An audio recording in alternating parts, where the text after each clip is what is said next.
Hello, this here is the LEGO Marvel Guardians of the Galaxy 3 New Guardians ship, aka the Bowie. This one has 1,108 pieces and I built it live over on my Twitch channel. It cost me $100 US, and if you see a View Products link somewhere on your screen, you can click that to see some places where you can buy it.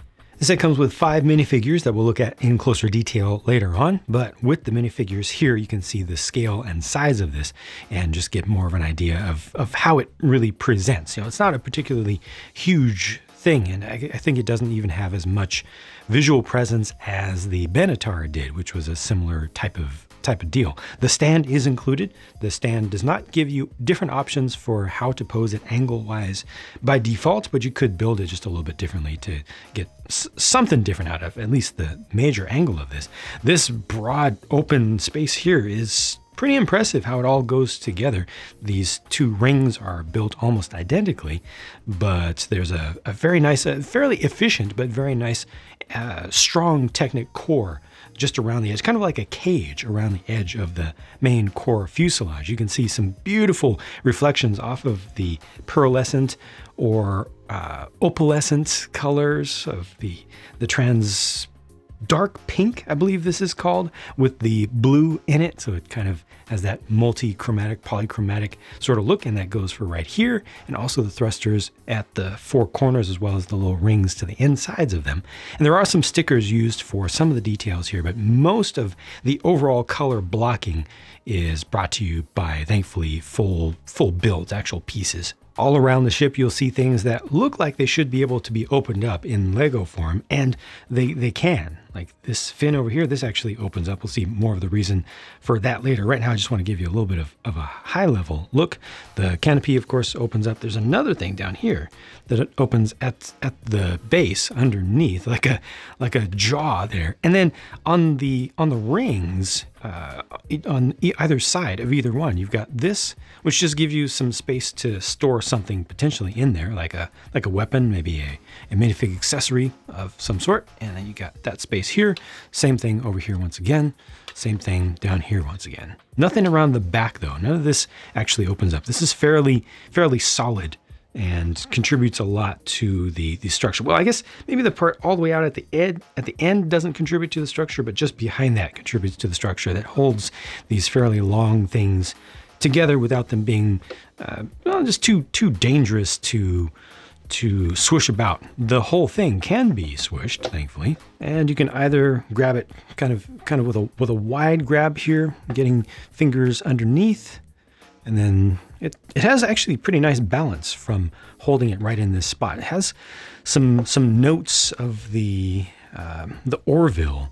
Folks are familiar with that just from some angles. You can also grab it in closer, and especially for smaller hands, you might want to grab it in closer, although you do need some grip strength, some pinch strength in your fingers there, but that gives you a little bit more ability to kind of rotate it around. You can do some spins with it and things. So this, in spite of being unwieldy and strange in its size and, well, it's strange in its shape especially, is definitely something that you can play with, and you can feel confident grabbing it, even though it has this weird design to it. You can also do something like this if you want to, but I don't recommend that because these are now being spread apart. There's a lot of pressure there, and I feel like that's just putting a little bit too much stress on the element. So you can do it, but I don't recommend leaving it that way long term. Though the design of this ship is pretty unique and unusual, the building techniques used for it were pretty straightforward. I really like this ring. It's very satisfying in just how round it looks on the inside, in spite of the fact that it does not use any actual curved pieces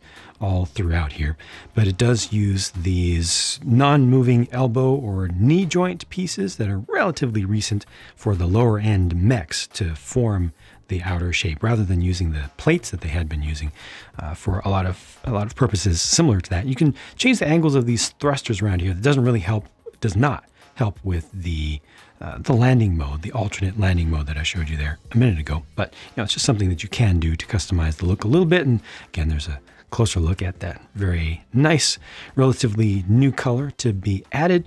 Here's a look at some of the stickers used here. So the sticker match is not perfect to either the magenta or the teal, but it's not too bad. The teal isn't too far off here. Some that use just the teal, so you see the sticker color is a little bit darker but at least the hue is very, very similar. It's maybe slightly more bluish, but it's close enough that it doesn't bother me too much this time around. Looking at opening and interior spaces, the canopy here is trans red, but there's a little extension towards the rear so that more of this opens up than just the clear portion of it. And there's enough room to put 3 minifigures. So there are 3 stations. The bottom one has just 2 studs to hold it. The next 2 have 4 studs each. So those are a little bit more susceptible to getting stuck, but at least because they're raised, it's easy. If the legs do get stuck because of the full studding of the base, you can just pull them up with your fingers. And there's room for any of the characters at any of those stations. There are no handheld controls for them sticking out, but you've got printed console pieces on the sides, as well as a sticker for the front, but you can't really see the detail there once it's all put together, unfortunately. The lower hatch is generous and opens wide, and you can sit a figure right there as well. Once again, there's a sticker used for a console facing towards ultimately the front of the ship when it's all closed up, but there you can see how you have space to put a regular figure, and this can be closed up fully. When that is closed up, there's enough darkness and enough blocking around the side that you don't really see that from most angles. From some, you can see just a little bit of it, but I think it's covered in there well enough. And then earlier I showed you that these open up, and in this form, you can potentially see those as being air brakes, maybe something for a little bit of atmospheric turning, a little bit of yaw input. But really what they're intended to do is go all the way back like this. That gives you another spot to sit a minifigure there, because in fact, all of this is a small ship that comes right off like so. So you get kind of like a scout ship. And I do keep using Mantis just because she doesn't have any accessories in her hands right now. But yeah, you just put somebody right there and then they can pilot this thing around. And I think this is perfectly fine for kids probably. In the movie, we'll see how much more complex this is, if it actually exists, but we'll see. But it's a thing, and it's more than small and simple. I think it's built up pretty nicely, has some good colors to it. It's just unfortunate that, once again, it does not have some controls. If it just had some controls, it would make a lot more sense and be a lot more immersive and kind of take you in. But you have 2 of these. They're identical, one on either side. And when you remove those, here's what the rest of the ship ends up looking like. So the details to the inside there even have some properly matched colors still. So rather than all of this being completely random inside of there, it still looks okay. Although this is kind of plain here, but at least you don't have like orange and pink, like the wrong pink, and green and yellow and stuff in here. So kudos to the designer for caring about that.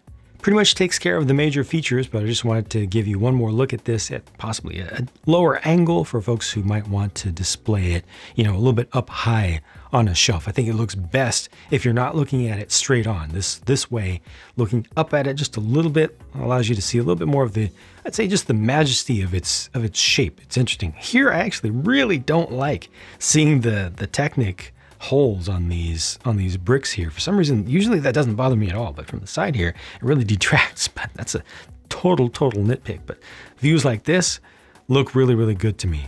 Really, really solid. The whole impact of the thing in a room is striking, especially with those unusual colors. Here are a few of the minifigures: Star-Lord, Green Drax, and Mantis. These all obviously have the exact same Ravager outfits, and they're truly identical from one to the next in the prints here. Unfortunately, Star-Lord's helmet is not included. Now, if there's a canonical reason for that, I need to hear it, because as far as I'm concerned, the helmet should have been included. Even if maybe it only shows up in one scene in this movie or something, I don't know. Or if he never wears it on this ship, I don't know. I think that he's kind of iconic by now for having that helmet, and they should have included it one way or another. Drax being green like that is weird. I don't think I can accept that. Is it more technically accurate if you take color samples?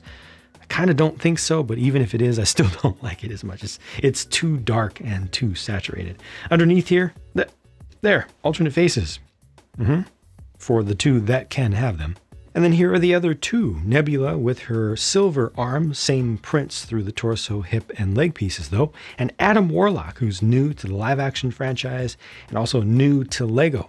The reason that some folks actually want to buy this set as usual. You know, a new character gets introduced in a well, any set, people want to buy the set for that character.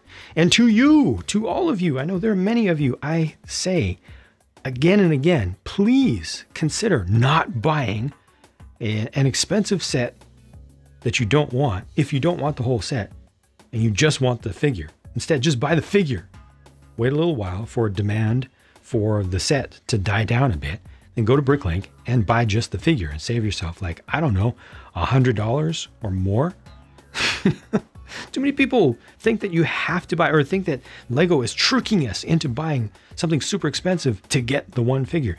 You can just choose to not do that. This figure is pretty good, I'd say. It even has some gold printing on that face. Has the two faces. Yeah, I think it looks pretty good. The print down the front, the multiple metallics, all this looks good to me, and I think it looks fairly accurate as a Legoification of the live action depiction of the character. So I think it's done well. But if all you want from this set is that, just please buy that, not the whole thing. The leftover part selection feels downright anemic for the size and expense of the set, but I mean, they're just leftovers, so it's no big deal. But you do get one extra Halo plasma pistol right there as a spare. And this is what the sticker sheet looked like. So you see a lot of repeated things that are used for different corners on the rings. Getting back to price, once again, this was $100 US. It's 100 euros, 90 pounds UK, $130 Canadian. And for the size of the thing, and well, not only like the external dimensions of it, but the amount of stuff that's here, including the minifigures, does not feel like a ripoff to me. It's definitely not like a Star Wars Justifier situation, but it feels a bit much. I would love to see this go on a discount. I don't know if it will anytime soon, though, is the thing, because for how it's presented, I think they priced it at a level that's reasonable for the broader market. I think that the general market, not us super fans of Lego, but the general market, retail market out there, will look at the size of this thing, look at the size of the box on a shelf and say, oh, wow, I've seen boxes that size that have $150 attached to their name and stuff. Now, they're not going to be looking at part count and stuff like that. They're going to look at the whole thing and the figures that are included. And I think that they're willing to pay. So I think that Lego did not do a bad job of picking a price for this. But again, I wish that it was a little bit cheaper. Most importantly, it is about the same size as I expected after seeing the initial photographs of it and, you know, the renders and all the official pictures about it. When I first saw that, I thought, I wish it was bigger. As I started to build it, I realized, oh, this might actually be bigger. But then when I started getting to the finishing details, it did not continue to grow through the build process. And it ended up right about where my mind had it. The biggest disappointment for me here is just the inclusion of 4 minifigures that have almost the exact same thing from the neck down. That's just kind of boring. No helmet for Star-Lord as well. But the vehicle, the main thing, to me, the main thing that you're paying for here, again, I'm biased, in favor of buildable things in Lego, this is done well. I think it presents nicely. I think it's unique. It stands out in a good way. It makes really good use of its parts. You know, having all those things, all those accessible spaces that you can use is good. Now, it doesn't have an interior space to play within, but all this stuff I think is useful and has play value, in addition to adding a bit to display value for various things. It comes with a stand, that's good. Does not have a plaque, that's fine. It's more of a play-oriented thing. Yeah, most of this is good. I'd like it to be slightly cheaper, but I don't expect it to become cheaper. Again, if you're looking for Adam Warlock and you're not interested in any of this, you're not interested in any of this over here, or you already have those, or better versions of them even, don't buy all of this. Just wait, like, I don't know, 3 months, 4 months or so for everybody to get their fill of the whole thing. Let the movie pass, and then get one of these once just the figure on Bricklink once the price starts to go down. Those are my thoughts overall. Thank you for watching, and I'll talk to you again soon.